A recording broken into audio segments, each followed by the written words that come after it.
अस्सलाम वालेकुम नाज़रीन, उम्मीद है कि आप बिल्कुल ठीक होंगे, खैरियत से होंगे।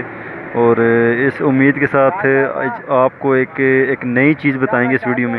ये हमारे पास 70 बाइक है, इसको हम स्टार्ट करते हैं आपके सामने। इसमें आपको ये जो टैपेट है, इसमें आप देख लें टैपेट स्क्रू लगा हुआ नहीं है, फिर भी जो है वो बाइक स्टार्ट हो जाएगा। ये आप क्लियर कट देख सकते हैं, इसमें कोई टैपेट स्क्रू नहीं होगा, आपको देख लें। स्टार्ट करो ना जी। तो अभी इसको किक मारेंगे हम, चलो जी।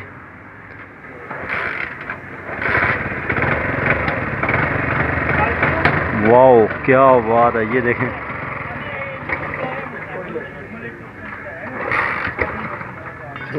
मारो मारो,